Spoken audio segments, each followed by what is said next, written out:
हरे कृष्णा, राधे राधे। कैसे हैं आप सब लोग? आई होप आप अच्छे होंगे। मैं भी बहुत बढ़िया हूँ। और ये जो वीडियो है ये संडे का है और सावन की शुरुआत होने वाली है 30 तारीख से। तो सारी चीज़ें हरी हरी होने वाली है, इसलिए ना हरी हरी साड़ी, हरी हरी चूड़ियाँ, ये सब चीज़ें 16 श्रृंगार हमें करना है। जो सावन है ना उसमें इन चीज़ों का बहुत ज़्यादा महत्व है। लहरिया पहनना और हरे लहरिया, पीले लहरिया, हरी-हरी काँच की चूड़ियाँ, ये सारी चीज़ें ना सुहाग की चीज़ें, ये बहुत ही ज़्यादा मतलब हर स्त्री का एक मान-सम्मान होता है। तो हरी मतलब जो सावन है ना उसमें ये सारी चीज़ें पहनी जाती है, तो मैंने तो तैयारी शुरू कर ली है। कुछ साड़ी मँगाई है, कुछ चूड़ियाँ मँगाई है, तो ये मैं आपके साथ अगले वीडियो में शेयर करूँगी ना। अभी तो मैंने जैसे स्नान वगैरह कर लिया है, बहुत ही प्यारे से दिन की शुरुआत हो गई है। सावन में बहुत सारे त्योहार वगैरह आते हैं, जैसे सावन के सोमवार, 16 सोमवार भी बहुत सारे लोग करते हैं सावन में, और जो नॉर्मल सोमवार आते हैं वो करते हैं। तो इन्हीं बातों से जुड़ी मैं आपके साथ बातें शेयर करूँगी कि हमें अगर 16 सोमवार करना है या हमें नॉर्मल सोमवार करना है तो किस तरह से करना है, सावन में किन-किन चीज़ों का ध्यान रखना है। इन सभी बातों के बारे में आपको जानकारी मिलेगी, तो वीडियो में लास्ट तक बने रहिएगा। तो अभी यहाँ पे जो है कल सोमवार था, नहीं कल शनिवार था और सब्ज़ी लेके आए थे ये। तो पास के ही गाँव में काम था और वहाँ पे सब्ज़ी का लगता है बाज़ार शनिवार के दिन, तो वहाँ से लेके आए थे ये सब्ज़ी। हमारे यहाँ सोमवार को लगती है, तो आज जैसे कद्दू भी लेके आए थे और कद्दू अ, कट करना है मुझे। यहाँ पे दूध मैंने उबाल लिया है, कुंज को और सबको जिस जिसको भी चाहिए वो मैं दे दूँगी। रात में मैंने दही जमाया था, तो ये इस तरह से जम गया है परफेक्टली दही। और अभी क्या है ना, जैसे कद्दू की सब्ज़ी है, कद्दू की सब्ज़ी के साथ दही हम खा सकते हैं ना, काफ़ी अच्छी टेस्ट लगता है और कुंज के भी भोग लग जाएगा ताज़ा-ताज़ा दही का। उसके अलावा जैसे अभी सावन आने वाला है, तो सावन में कहते हैं कि कढ़ी नहीं खाई जाती, कढ़ी की सब्ज़ी सावन में नहीं खाई जाती। हरी सब्ज़ियाँ भी इस टाइम पे आती है, लेकिन उसमें है ना बहुत सारी मिट्टी वग़ैरह होती है, तो अगर आप खाते हो तो उन्हें अच्छे से वॉश करके और फिर ही खाइए, है ना? क्योंकि उससे भी बहुत सारी समस्याएँ पैदा हो जाती है। तो जैसे सब्ज़ी इस टाइम पे हरी सब्ज़ियाँ बहुत ज़्यादा आती है, पानी गिरने की वजह से कोई भी सब्ज़ी जल्दी उग जाती है। तो बहुत सी जगहों पे मिलती भी है और बनाई भी जाती है, लेकिन उनको अच्छे से वॉश कर लेंगे तो उसकी मिट्टी वग़ैरह सारी निकल जाएगी। यहाँ पे मैंने कद्दू कट कर लिया है और कद्दू की सब्ज़ी बन रही है आज। उस दिन थोड़ा-सा कम था ना, तो आज ये बहुत सारा कद्दू लेके आ गए, तो मैंने ना पूरा काट लिया। तो यहाँ पे नॉर्मल जैसे हम सब्ज़ी बनाते हैं, राई, जीरा, सौंफ का तड़का मैंने लगाया, हरी मिर्च से सब्ज़ी बनाती हूँ, ज़्यादा कुछ ऐड नहीं करती हूँ, सिंपल से मसाले बेसिक से नमक, मिर्ची, धनिया और हल्दी और उसके अलावा गरम मसाला, ये सारी चीज़ें मिला के और सिंपल सी सब्ज़ी बनती है। जैसे कभी-कभी मैं हुँ, गुड़ और खट्टे के लिए ना अनार का या अमचूर पाउडर इस तरह से भी हम ऐड कर सकते हैं, या फिर आप इमली ऐड कर सकते हो। अभी तो मैंने सिंपल सी बनाई है क्योंकि और बस टमाटर ऐड किए हैं, टमाटर से भी थोड़ा खट्टापन आ जाता है, तो एक टमाटर डाला, तो इस तरह से सब्ज़ी का झोंक तो मेरा लग गया है। और सावन में जैसे भोलेनाथ के सोमवार के व्रत किए जाते हैं, 16 सोमवार भी किए जाते हैं, तो बहुत सारी औरतें करती भी हैं क्योंकि मनोकामनाएँ भी पूर्ण होती है इन चीज़ों से। तो अगर आप भी करना चाहते हो ना, तो सारी जो चीज़ें हम भोलेनाथ की चढ़ाते हैं, जैसे जल का कलश, फूल युक्त बिलपत्र, सभी तरह के फूल, अ, कनेर के, धतूरा, भांग, ये सारी चीज़ें उसमें ऐड कर ली जाती है। काले तिल, काली उड़द और चंदन, गंगा जल का जिसमें बहुत ज़्यादा महत्व है, तो गंगा जल का हमें ज़रूर से यूज़ करना है भोजन में। उसके अलावा जैसे आपके भोलेनाथ की संयुक्त परिवार की फ़ोटो हो तो वो आप ऐड कर लो, नहीं तो फिर आप सिंपल सी फ़ोटो भी ले सकते हो भगवान की। और उसके अलावा जैसे शिवलिंग है तो आप कोई भी शिवलिंग आप ले सकते हो, पीतल की ले सकते हो, पार्थिव ले सकते हो, नर्मदेश्वर वाली ले सकते हो, काला कलर की जो आती है वो। और उसके अलावा जैसे घर में जो शिवलिंग रहती है ना, वो हमारे अंगूठे से ऊँची नहीं रहनी चाहिए।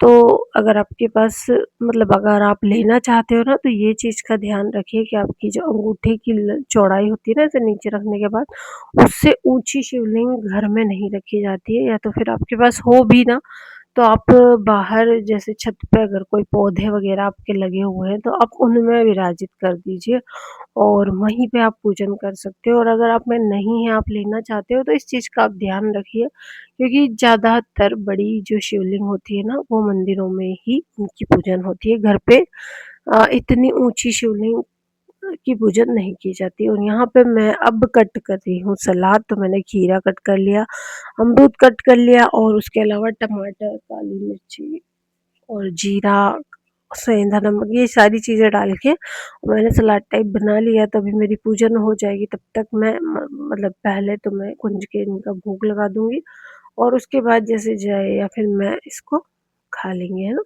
क्योंकि सुबह-सुबह भूख भी लगती है और ये बहुत ही अच्छा-सा टेस्टी सा नाश्ता है, कोई भी इसमें जो है फैट वगैरह भी नहीं होता है, तो काफ़ी ठीक रहता है। और यहाँ पे दूध में शहद मिला के मुझे देनी थी, तो ये मैं मिला दूँगी और फिर कुंज के बाल भोग मुझे लगाना है अभी। तो सब्ज़ी में झोंक लगा दिया, जब तक सब्ज़ी बनेगी ना तब तक मेरी पूजन वगैरह हो जाएगी। तो यहाँ पे सबसे पहले तो मैंने कुंज को तो उठा दिया था, अब मैं जो है इन चीज़ों का भोग यहाँ पे लगा दूँगी और उसके बाद हम करेंगे तुलसी महारानी की पूजन और जो सूर्य देवता हैं उनको जल चढ़ाएँगे। और जैसे अभी एकादशी भी आने वाली है, ये देवउठनी, तो उसके बाद चातुर्मास आएगा, उसमें भी बहुत सारे नियम रखे जाते हैं। जैसे चातुर्मास में बहुत सारे लोग बहुत सारे नियम लेते हैं, सूर्य देवता को जल चढ़ाना या आप तुलसी महारानी की पूजन करना, किसी भी देव वृक्ष की पूजन करना। उसके अलावा जैसे अगर सूर्य देवता में जल चढ़ा रहे हो आप, तो पीला फूल डाल के और उन्हें जल अर्पित करें, उनसे अपनी स्वास्थ्य की मनोकामनाएँ करें। और उसके अलावा जैसे आप कोई भी नाम जप कर रहे हो या आप कोई भी मंत्र जप करते हो, तो उसकी आपको संख्या बढ़ा लेनी है ना, क्योंकि आप जैसे हम कोई भी नाम जप करते हैं तो उसको चेंज तो नहीं करना है, क्योंकि अगर हम बहुत टाइम से वो चीज़ कर रहे हैं, जैसे हम कोई भी नाम का जप कर रहे हैं और बहुत समय से कर रहे हैं, तो उसको चेंज नहीं करना है। क्योंकि अगर हम एक ही मंत्र को बार-बार, बार-बार बोलते हैं ना और बहुत सी बार बोल जाते हैं, तो वो मंत्र हमारा सिद्ध हो जाता है, मतलब उसे बोलने से हमारे काम पूरे होने लग जाते हैं। तो मंत्र को या जो आपकी माला में नाम जो आप जप करते हो उसको चेंज तो नहीं करना है, लेकिन आप उनकी संख्या, जैसे अगर आप 11 करते हो तो आप 21 कर लो, आप 12 कर लो, मतलब उनमें संख्या आपको बढ़ा देनी है। उससे भी बहुत ज़्यादा जो है फल हमें मिलता है, क्योंकि अब जो 4 माह के लिए विष्णु भगवान है ना, सो जाएँगे, है ना? सिर्फ़ विष्णु भगवान। और अगर आपको जैसे इसकी पूजन करनी है, तो जैसे विष्णु भगवान जी की मूर्ति बना के उनको रख के विराजित करके पूरी विधान से पूजन करनी है, फिर उन्हें सुला देना है ना 4 महीनों के लिए। इस तरह से जो कहानी है ना उसमें बताई हुई है, तो वो भी मैं आपके साथ शेयर करूँगी आने वाली वीडियोज़ में कि चातुर्मास की किस तरह से महिमा है, उससे क्या पुण्य फल मिलता है। तो इन नियमों का भी हम इस समय पालन कर सकते हैं और बहुत ज़्यादा नाम जप इन्हीं चीज़ों से हमारा जो है हमारी हमारा उद्धार होगा। तो भगवान का नाम अधिक से अधिक लें। बहुत सारी चीज़ें हैं ऐसी, बहुत सारे प्रभाव हैं जो हमें नज़र तो नहीं आते लेकिन होते हैं, है ना? अगर हम महसूस करें ना तो हमें लगता है कि अब ये चातुर्मास की जो महिमा है, मैंने यहाँ पे एकादशी की पूजन का वीडियो ऐड किया था आज दूसरे चैनल पे, तो मैंने इसका वीडियो बनाया था। इसमें मैं छोटी-छोटी सी क्लिप्स इसमें भी ले लेती हूँ, क्योंकि वहाँ पे मैं आड़ा बनाती हूँ, मतलब वो लॉन्ग वाला बनाती हूँ। यहाँ पे मैं खड़ी वीडियो बनाती हूँ, इसलिए तो कुछ क्लिप्स मैंने ऐड की है। और ये पूजा मैंने संडे को की थी। वैसे तो जो एकादशी है वो 25 तारीख को पड़ रही है और 25 तारीख को ही हमें व्रत करना है, पारायण 26 तारीख को रहेगा। तो व्रत से जुड़ी जानकारी भी मैंने आपको दे दी है एकादशी की। अगर आपने वो वीडियो नहीं देखा है मेरा, तो वो जाके आप ज़रूर से चेक कीजिएगा। और कथा सार, कथा, ये सारी चीज़ें मैंने उसमें ऐड कर दी हैं। तो यहाँ पे अब मेरी पूजन हो गई थी, काफ़ी टाइम लग जाता है पूजन में, लगभग 1 डेढ़ घंटा, तब तक सासू माँ भी आ गई थी।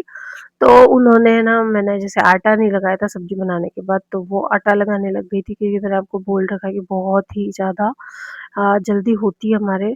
तो यहाँ पे उन्होंने, जब तक मैंने पूजा कंप्लीट की, क्योंकि मैं बीच में से फिर उठ भी नहीं सकती थी, तो फिर उन्होंने आटा लगा लिया था। अब मैंने यहाँ पे सब्ज़ी में मैं डालूँगी धनिया, और धनिया पत्ती डालने के बाद मिला दूँगी, दही और सब्ज़ी ले जाएँगी सासू माँ, और मैं जल्दी-जल्दी से रोटियाँ उतार देती हूँ ताकि उनको लेट ना हो।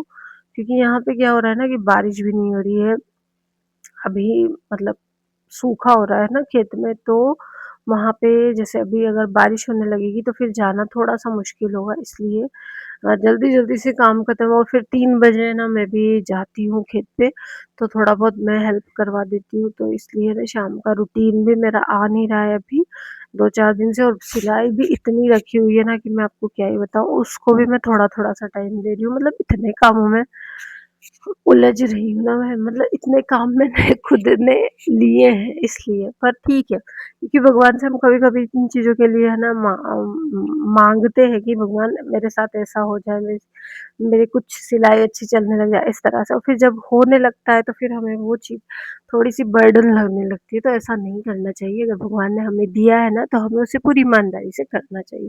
और यहाँ पे अब मैं पढ़ूँगी थोड़ी देर न्यूज़पेपर, नीट की खबर भी आ गई है, और पौधों में पानी वगैरह देना था, तो वो मैं दूँगी। और अब मैं बस यही करूँगी इस वीडियो का एंड। अगर आपको वीडियो में दी गई जानकारी पसंद आई हो तो वीडियो को लाइक और शेयर ज़रूर कीजिएगा, और अगर आप नए हो तो चैनल को सब्सक्राइब करके बेल बटन पर क्लिक कीजिएगा, ताकि आने वाली नोटिफिकेशन आपको मिल सके और आप मेरे पूरे वीडियो अच्छे से देख सकें, है ना? इसी तरह की भक्ति वीडियो मैं और घर से जुड़ी हुई ब्लॉग वगैरह मैं यहाँ पे डालती हूँ, तो आप ज़रूर से वीडियो चेकआउट कीजिएगा, शेयर कीजिएगा।